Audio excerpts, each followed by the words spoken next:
I'm Bruce Fetra, principal for Fetra Consulting. I do marketing strategy for a variety of types of firms, especially service firms. I'm not going to talk today so much about internet things and marketing, but more about business models and how it changes what you need to market. It's a convergence, really. It's not a technology, it's a convergence. So it's bringing the sensors and the communication and the data together, and it's allowing us to do entirely new things. So some of it's an extension of things we've done, some of it's opening up entirely new area. I see a lot of change happening is we're going from product companies to it adds a service element to it. And that changes how you go to market, that changes who you market to, changes who your customers are, what they expect. And that's pretty transformative.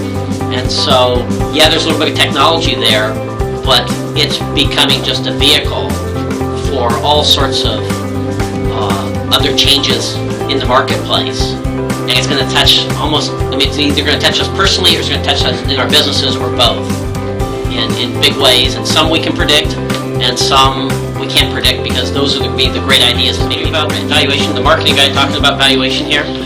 Because the more you understand and you can build bridges with your customers, I mean that's great for marketing and building loyalty, but it also reduces the risk.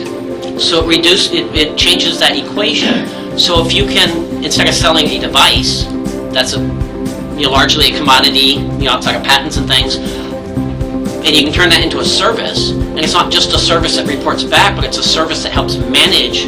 Let's take an example of a healthcare grandma's at home living alone and you want to make sure that she's eating and not wandering off. You can put sensors on the refrigerator and the door and be able to have assurance that she's eating and she's at home.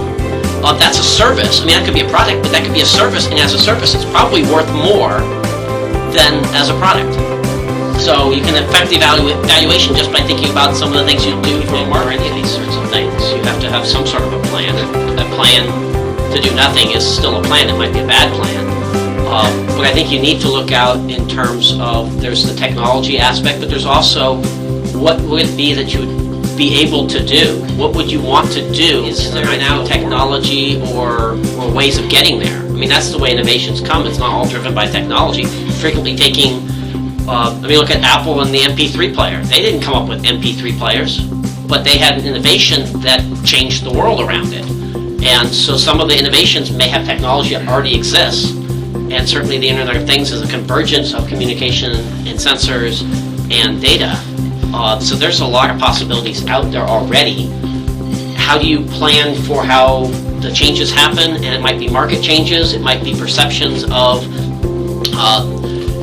population's getting younger and they're less hung up about data security and privacy because they've never had security, they've never had privacy. Internet of Things is taking some of this enormous amounts of data and instead of sending it all up to the cloud or a server somewhere, some of that processing, if it happens closer to the device, you can filter out some of the crap and have new capabilities there.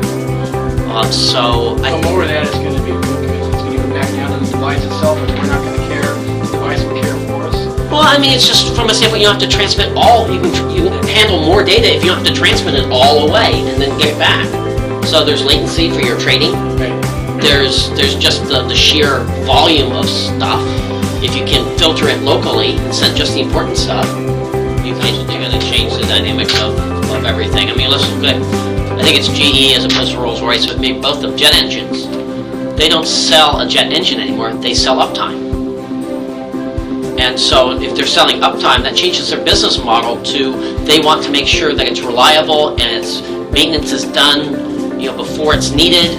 It's shifted the risk to the manufacturer from the user. So I think there's a lot of chances to that's a fundamental business model. What happens to the labor force?